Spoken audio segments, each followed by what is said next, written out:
All right, happy Tuesday, everybody. As mentioned, thank you so much for joining today's webinar, Expanding into China and Protecting Your IP and Succeeding in the Fastest Growing Licensing Market.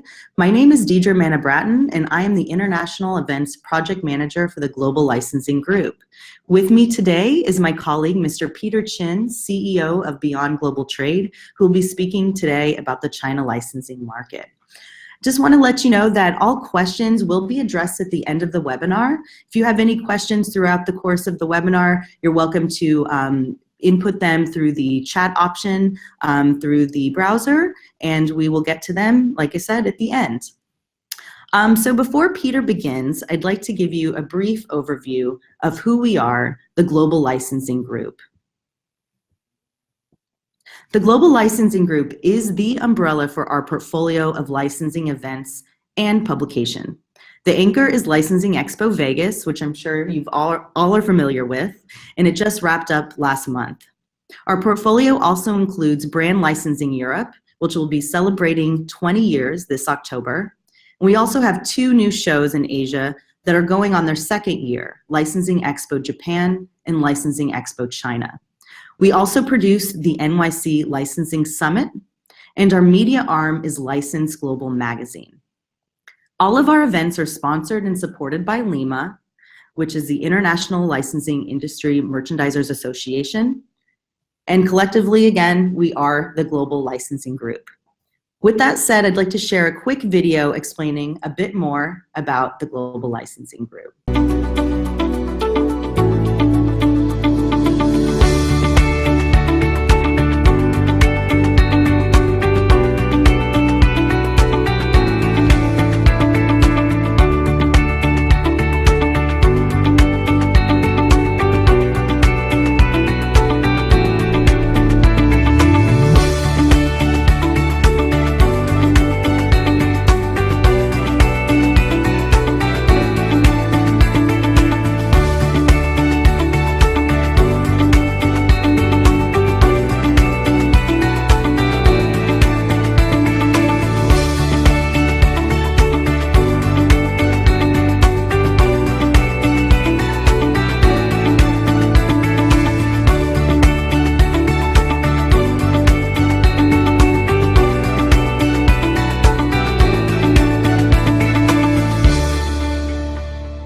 So since this webinar is about the China market, I just wanted to provide a quick glimpse of our upcoming show, Licensing Expo China, before we move on to the main event. Licensing Expo China is held in Shanghai, and it's going into its second year. And it's organized by UBM and exclusively sponsored by LIMA. It's located at the NECC, which is the largest convention center in the world, I believe. A really unique feature of Licensing Expo China is that it's co-located with the largest juvenile and baby product trade show called Children, Baby, Maternity Expo, better known as CBME. Last year, our debut show brought in over 230 properties and also brought in over 35,000 attendees, which is including crossover attendance with CBME. 29% of our visitors were retailers and over 36% were licensees. Here are a few snaps of our show floor from last year. And here's a small sampling of attendees that came. As you can see, there are many different industries that attended the show, from housewares, apparel, hospitality, and more. And some of our exhibitors included Mattel, Super Wings, Paul Frank, Rovio, Thomas & Friends, and Budweiser. It's really important to the Global Licensing Group that we deliver the same type of trade show experiences around the globe for all of our licensing shows. LIMA organizes both educational seminars during the course of this Licensing Expo China show and hosts the second annual China Licensing Awards. We've also debuted the matchmaking service this year to help with networking between exhibitors and attendees, which is offered in both English and Mandarin. And also License Global is the official publication, which we offer a localized version of License Global magazine during the show. Just to throw it out there, our Licensing Expo China preview is out ever since last week and is in English. So if you haven't read it yet, please check out licenseglobal.com and check it out. With that said, that concludes my portion of the webinar. And now on to the main event. Before we begin, though, I want to re-advise that questions will be addressed at the end of the webinar, and they're completely anonymous, so please do not be shy. I'll now turn it over to my colleague, Mr. Peter Chin of Beyond Global Trade. Great, thank you, Deidre. There? Yeah, I'm here. Thank you, Deidre. How's everyone doing? And very, very honored and excited to be here, and want to share my experience, over the years of work in China. So hope everyone will benefit through this webinar. Okay, so let's get started now. Okay, a little bit about us. We act as a consultant for global trade, China in particular. Obviously, we have extensive knowledge in manufacturing, supply chain, and also the tax procedure, and that helps the brand excel.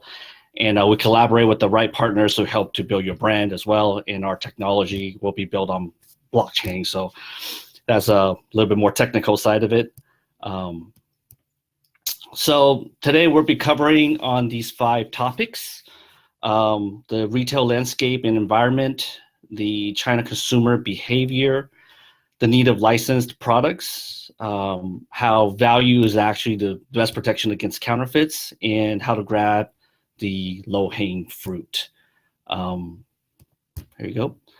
Okay, let's get started on the China retail landscape environment. Obviously, we all know that the e-commerce dominance, not just here in the U.S., but really over in China, everywhere else around the world. The U.S. middle class, it's 80 million versus China's middle class is 300 million. So your market really is 4 times as much over in China. And now retail-wise, as far as brick and mortar, it's all about the shopping experience, and we'll cover that a little bit down the road on the slides. More and more family and trend pop stores are coming up and opening up, and shopping mall is really taking over the retail brick and mortar, where people could spend the family could spend the entire day over at the shopping mall, and they could watch movies, they could spend time with their kids. There's entertainment, there's gaming over in shopping malls. So the shopping mall now is really built for family oriented and really a great hangout. Okay, the e-commerce dominance, obviously the 1111 shopping day, the single day, or it's called the Black Friday of China. If you look at the chart, just last year, it grossed over $23 billion, which is crazy. It was really phenomenal. So the internet sales is continuing to excel, and the consumers are looking for more and more value in the products, and that's where we believe that the licensing products will come in. Here's a chart again of the market over in China right now that has over 300 million of middle class in population, U.S. only has 80 million. So which means potentially, which if you look at underneath of where I underlined, potentially is 4 times the U.S. market. And I think there's a lot of I guess what I call a perception that a lot of companies want to go to China is, oh, wow, this is a huge market. Potentially, we should do X amount of dollars because of just by this number. In reality, it really is not that. You really can't take that, hey, if you're doing $10 million in the U.S., I'm just going to multiply by 4 over in China. There's a lot of elements to that before you could get to that 4 times. So I think that there's a misperception with a lot of companies like, hey, China's a huge market, and therefore we're looking at 4 times the market or 4 times the revenue that we're supposed to make over in China. A lot of times that's not necessarily true. I think probably 99% of the time it's not necessarily true. So before you go into China, you have to look at, and really understand the product, the market, and what are you trying to accomplish. So that misperception, actually, it's pretty, and I really want to stress this, is it's critically important that before you get into China, don't take China as a whole. It's potentially, it could be 4 times, but I think you still have to take baby steps before you could get there. So landscapes over environment in China, they're more about the shopping experience now. So more and more of these shopping malls are coming up, and they're extravagant. They're very high end. It's built very nicely. It's very clean, very organized. A lot of the old persona of the China's could be, maybe it's not as clean, or maybe it's not as organized. That's all gone now. China, it's such a fast-paced market in China that a lot of the retailers are understanding and really get a good have a really good grasp of the Chinese consumer and what they're looking for. So organization, clean, and just the really nice stores, the exterior and also the interior process service, that all coming into play now. So it's not just about having a good product. It's really about working with your retailer and how do you create that experience when consumer comes in and on your product. If you look at the stores now, this is one of our popular stores. It's called MoMA, and they have about 300 stores, but they're targeting by the end of 2018 they'll have over 1,000 stores. If you look at it, it's very organized, very trendy. It's the atmosphere in this, the environment on this. It's very clean. So this allows and attracts a lot of consumers into the stores. So this is more of how the brick and mortar stores are going in China. The impact of online shopping mall has migrated over the past 2 years because of the shopping mall and the section of their tenants. So not just the store itself is being taking the spend of time to organize the stores, but the shopping mall itself is selecting retailers going into the stores as well too. So they want to have not just an experience for that particular store, but the overall experience when you walk into the shopping center. It could be the movie theater, it could be the entertainment, it could be the gaming section. It's all part of the entire overall landscape of China as far as the shopping malls. Right now, there's about 10,000 shopping malls in China. There's it's a growing aspect of it. As you know, China's very fast-paced there, so they built the shopping malls really, really, relatively quick, but the turn on this is really quick as well too.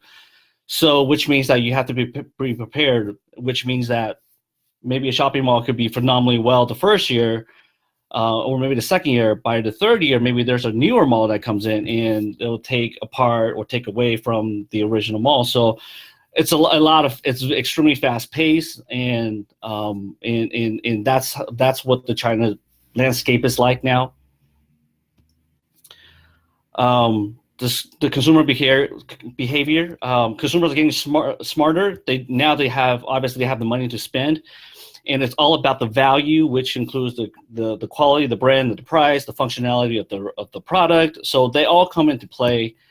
And consumers will not buy overpriced items anymore. Obviously, the internet is such a easy access to information. So if they're buying a product here in the U.S., just an example, for $10, consumers will look at, oh, hey, this is $10 in the store. Why is it being over $20 in China? And majority of times, because of the supply chain or the importation of the product, it's often double the actual MSRP price. So those are something that before you go into China, you really need to study what are the price points and what are you selling here in the U.S. And if you can't offer the same price similar to where you're selling it across everywhere else around the world into China, then there's something that you have to really reconsider as far as price point. What do you need to do to make sure the same product is being sold at the same price point? So the majority of licensed products are being overlooked because of the bad distribution process. So that is one of the critical aspects of going into China. So make sure your price points are in line with where you're selling across the world. Obviously now they have the money to spend and they want to spend, but it's all about the product. Like I said, the consumers are getting smarter, so they'll look at more value as far as the product and the functionality and the brand and that connection with the merchandise. So they all often they go online. So again, it's the quality, functionality, brand and price, and the awareness of the product as well too. So that's critically important. How do you build your marketing? What is your marketing strategy? How do you build your community? How do you build that awareness that lead the consumers want to buy your product versus a counterfeit? So all that comes into play. So it's critically important that all these fundamentals are implemented before the products are rolled out. It's really about value now. It's not really about price point. It's about value. That means the quality of goods, the brand, the functionality, and if there's a special event or a special holiday or if there's a special movie coming out, those are all comes in place. So you have to create that value for the consumers over in China, and they're being extremely picky, not just buying a product. The functionality of the product is relatively important. As you know, things are getting pretty easily knocked off. So if you have a simple product, you had to make sure that you create that value. If it's a simple product, obviously it's easy to get knocked off. But if you have something with a little bit more functionality, if you build that brand awareness, that actually helps for your sale and also prevent products being knocked off. Majority of licensed goods are due to bad distribution, are overpriced because of bad distribution process. And the nuts and bolts of things, a lot of the license holders are in China, or the licensed goods holder in China, they probably have other territories, maybe Hong Kong or in Taiwan or other Southeast Asia, and because they don't have a presence in China, so they'll import those products back into China. And maybe 5 or 10 years ago, you could kind of get away with that. The consumers will probably pay and buy the product because it's popular. But as of recent, the consumers it's so easy to get merchandise and look at information and grab information online now.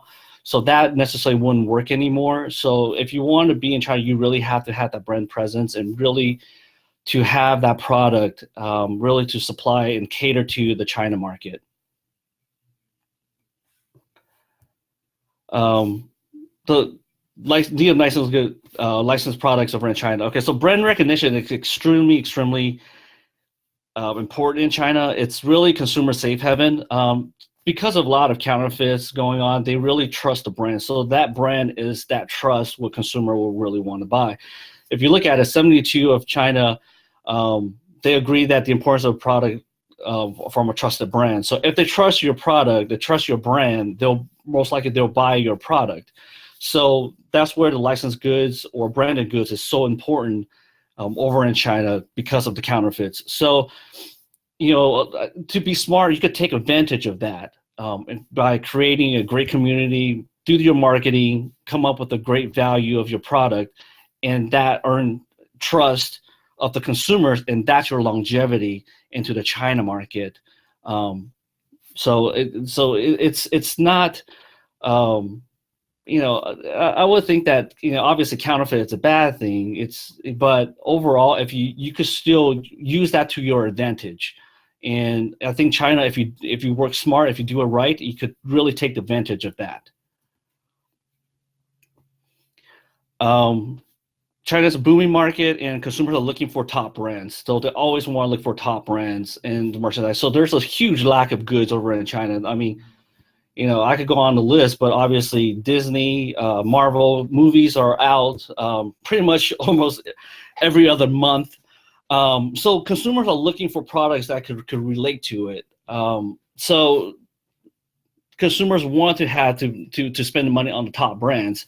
But I think right now over in China, there's such a huge lack of quality goods and quality branded merchandise that consumers will probably don't want to buy anything because there's nothing out in the market. But if there's something cool and with a value, they'll spend that money. And the retailers is always asking to say, hey, what other brands and what other licenses do you currently have? And besides that, what product is there? What, the product itself, what functionality? So all that comes into play. So it's about the supply of the merchandise with the brand. Okay, so we're going to get into the protection against counterfeits, and really value is a really protection. Before we get into how we protect, let's really talk about how do we get here, and really to understand the root of the problem. Okay, so I think one of the major issues, I think it's lack of presence from the brand. Okay, so if your brand is dominating, where if you're doing really well internationally, let's say the US or Europe or even in Japan, and and because of the internet, again, it builds that awareness, and consumers will see as a, wow, this is a really popular brand around the globe, around the world. However, there's no presence over in China. Well, and I think the brand needs to take a little responsibility in this as well too, because if you did such a great job globally, as far as building up your awareness, your marketing, and your product, your supply chain, and you didn't go into China, so you're really opening up the doors to people to take advantage of that, because you've already built up that world awareness. So as a brand, if you're building up a global presence, then you really need to include China and to be there, because if you don't have a presence there, so that means that you're giving that opportunity away to to counterfeit, or to people to knock it off, because they're like, okay, hey, you know what? This is a popular brand. They're like, well, they're not here. So if they're not here, then, then we're going to take advantage of this. So if you have a global marketing strategy, if your strategy is going global and worldwide, then you got to include China. And I think that's what happened in the past, is just because people don't understand China, they didn't include China in that strategy, but they push the brand out in the US, push the brand out in Japan, push the brand out in Europe, and everywhere else they see it. I mean, and there's a lot of China tourists out in the world now. They're going all around the world. They see this brand. They're like, wow, this is a popular brand. And they bring back to China and say, hey, you know what? There's no brand presence here for this particular item. And that's the opportunity. So the brand really needs to be there. And lack of management in the market, you have to be there and be present and understand the market to really engage the consumers as well too. So that's really important. And also the product does not fit in the China market. See, throughout the years, I've seen a lot of product that does really well here in the US, probably does really well in Europe and even Japan, but that doesn't relate to China. Because of culture, or because of, it could be a number of reasons, pricing, or just the functionality, or maybe just doesn't fit in there every day. So the product needs to be kind of vetted out before you go into China. You want to make sure that this is something that it's to be sellable over in China. I'll give you a great example. Don't sell any green hat. If you do any hats, all right, don't sell a green hat into China, or really in the Chinese market, because it's in culture-wise, it's really, really bad. Even though people are like, oh, it's just a green hat, but no, that it's a very bad culture saying in China. So those are the things that you kind of have to vet it out and make sure that you understand what products are putting in China before you put it on the market. And I've seen a lot of cases, and the green hat is one of these, but I've seen a lot of it. So you really have to make sure that the product going into China, it really fits the market and also the culture. High price point. It's not not like 15, 20 years ago. Hey, if you have an imported goods, it'll have a pretty good sales. It's not that anymore. If people look at the value now, if it's high priced, most likely they'll walk away from it. Bad distribution channel, which means I'll elaborate on the bad distribution channel. So a lot of the goods, because of the Chinese tax laws and supply supply chain regulations, um, if you're a foreign company, um, it's hard to have a smooth transaction within China. A lot of times, often or none, it's the products are being produced over in China and to be distributed back into China. Oftentimes, foreign companies will export a product out of China, maybe into Hong Kong or other territories, and import it back in. So what happens when you export it back out? You have to pay for the taxes of sending it, or because of the handling fee, and then when you go back into China, there's no tax exemption. You had to pay for that import tax, and usually when that happens, just the tax alone is about 30 to 40%. So, and that's what I mean by a bad distribution channel, meaning that products are being produced in China, exported back out, and then imported back in. That's a bad distribution channel because that's 30, 40% on your cost. So imagine just on cost alone, how much more will it cost in retail now? I mean, it's going to double that. So that's where a lot of the overprice are happening. And that's what people are realizing. Well, you know what? I don't want to buy anything made in China and import back in, because that will not be the product of being sold or be successful in that. It will reduce dramatically. So that's one of the things as far as distribution channel goes. You have to make sure you have to work with the right partners to get your product distributed out the right way. Okay, and the last, it's not willing to be flexible. And this is kind of like a double-edged sword, because the more flexible you are in terms of your brand or your product or your development-wise, that's all part of the entire branding, as you will. If you really have to understand the market and really be flexible with it, not in terms of pricing or maybe in terms of your brand or in terms of your design, really to kind of understand the China market and really be flexible and to supply that. And later on, I'll give you a couple of live examples, and then you'll get a better understanding. And once knockoffs are established in the market in China, the brand itself, you're going to have so much time where your difficulty of reestablish a brand is just so high. And personally, we're experiencing that right now with a very high profile gaming company, and we're trying to reestablish a brand, and it's so difficult because they've been out of the market for so long. And they have to spend maybe 3, 5, or maybe even 10 times the time, money, and energy just to reestablish that. And it's really, really hard. So if if your global distribution is on your map, so really include China as part of it now versus coming back in, because once you build up your popularity, often or not, your product's already in China, somehow not counterfeit or knockoffs already there. So really try to take that in consideration now, versus 3 or 5 years later down the road, because you're going to have such a tough time reestablishing your brand or get that market share back. So value, again, value is the best protection against counterfeits. And here's the elements that I really think that every brand should really kind of take this in consideration. If you look at it, every layer, so protection against counterfeit, it's not one thing that you could do, not just one technology. It's layers and layers and layers of protection. So which means that these are your little protection across over your brand. And once you establish that, you'll have a solid foundation and build that awareness out. So when this is all built out, your counterfeit, it's going to reduce to a minimum because you've already covered yourself in all the aspects. Okay, quality, obviously, it's the closest to the brand, so that's what I want to get into first. Product design, functionality, and understanding your consumers. Really, that's really the key to start from the get-go. Understand and create that product to cater to the Chinese culture and have that product design.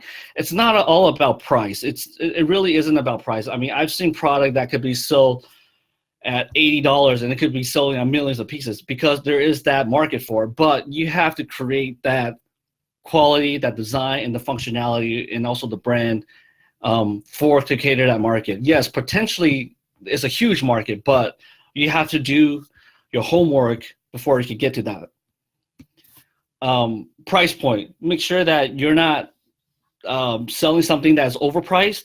Again, if a product is selling here in the US at $10, China's not going to overprice or pay $15 or $20 for it. So make sure your price point is correct. Make sure your price point is on point. So that's critically important. Technology, that would definitely help your protection over in China. I think more so than any other places around the world. It's one of the things that it could really help you to protect your brand and also gather consumer analytics as well. We're partnering up with Authentic Vision to build a blockchain platform for all of our track and trace and also protection. And also we're working with Los Angeles Lab as well too, which is appointed by City of LA. So technology is critically important, is one of the major aspects of it. The right manufacturing partner. Okay, so the right manufacturer will actually help you protect your brand. Okay, so what I mean by that is if you work with a manufacturing partner, a lot of times I get is like, hey, what about Sorry about that. So let me get back to it. So the right manufacturing partners will actually help protect your brand. So in the past, I get a lot of questions like, hey, what about the manufacturer? What if the same manufacturer, and they backdoor your product? Well, I think that's the brand's responsibility, or your partners or the licensee's responsibility. Make sure that they work with a reputable factory that won't do that. Make sure when they're production wise, you check their raw material, check the number of the materials. You make sure you send in your quality control people into the manufacturer. Make sure that they're doing it right. So you're protecting yourself so they won't backdoor you. So again, that's really important as far as manufacturing selection. The right retailer partners will actually help to police your brand, because once the product is out and you're working with the partners, if you establish a great relationship with the retailer, they'll actually keep an eye out and say, hey, where your product is being sold and how it's being sold. And oftentimes, retailers will like to have some sort of exclusives for a period of time of the merchandise. And if another retailer comes out with a similar product or knockoff, they will actually notify you. So the retailer partners is actually relatively important as well too, that help you protect your brand, will actually police your brand. So you have to establish that relationship, not just with the manufacturer, but really with the right retailers. And with the shopping malls now over in China, they're actually will have vetted these retailers and make sure that if a retailer gets caught stealing, or if it gets caught selling a counterfeit product, by law, the shopping center will actually force them to close up shops. So any reputable retailers, they won't do that. So this is really important that you select with the right partners. Awareness and marketing. Okay, you really have to build your community, build that awareness for people. It's like, hey, and build a great story about your brand or your product.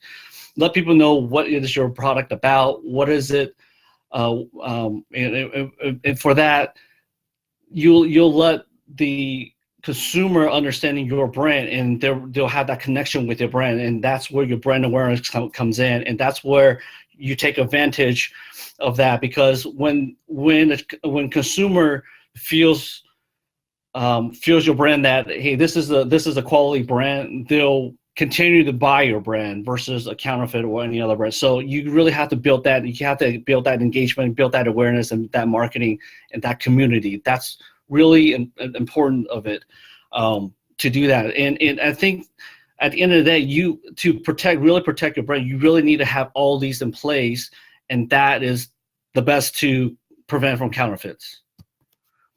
Okay, so how do you grab the low-hanging fruit? Okay, so you really, China, it's kind of, when you get into China, you really want to kind of test the water a little bit. So collaborate with existing companies within your ecosystem. And what I mean by that, I'll give you a very good example of Disney. Obviously, Disney is all over the world, and there's tons and tons of products all over the world. And what we're doing is that we're locating all these products around the world, work with the people that have a creative product in Europe or in Asia, and bring that product out into China. So that design, and it's already there. So try to collaborate with your ecosystem. And you really don't need to recreate. Try not to recreate the first step. Really do your research and try to consolidate, and be flexible with your brand and your merchandise. And also willing to learn your consumer behavior and really to understand the culture, and be ready with for all the changes, because China's an extremely fast-paced market. So you really have to be ready for that. And a lot of times, what we're doing in a project and development-wise, it'll take 12 months to 18 months to develop a product or a product line.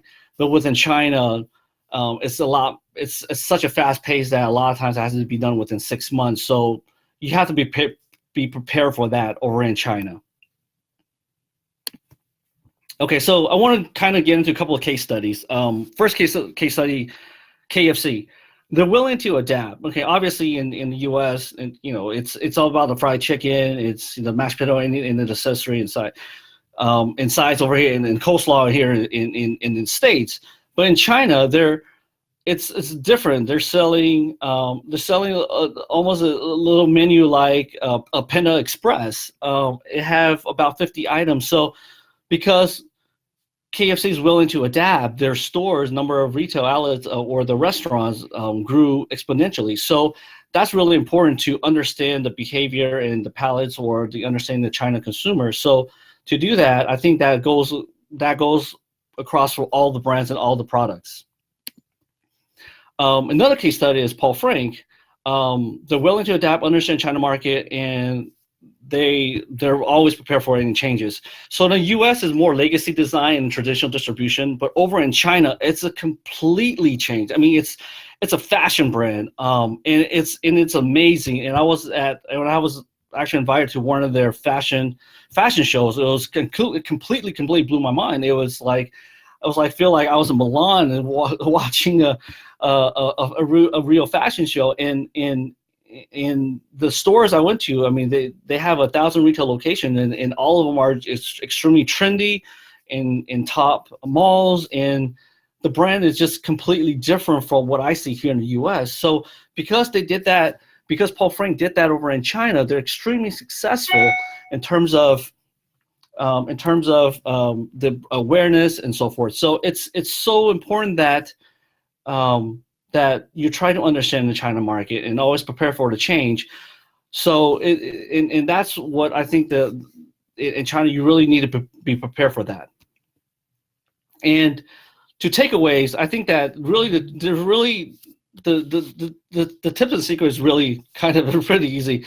Just really be flexible as far as your terms of your brand and your your brand, your approval process, or your design, and really try to understand the culture. And instead of going into China, kind of collaborate to test out, and really collaborate with the current manufacturers or your licensees, and try to see, hey, if we're trying to go into China, what can we do instead of recreating the entire line, because that's taking too long. And honestly, such a fast pace and turning over in China, by the time you're done with your product development, the market could change. So really collaborate and be flexible and really try to catch up to the pace or understand the pace.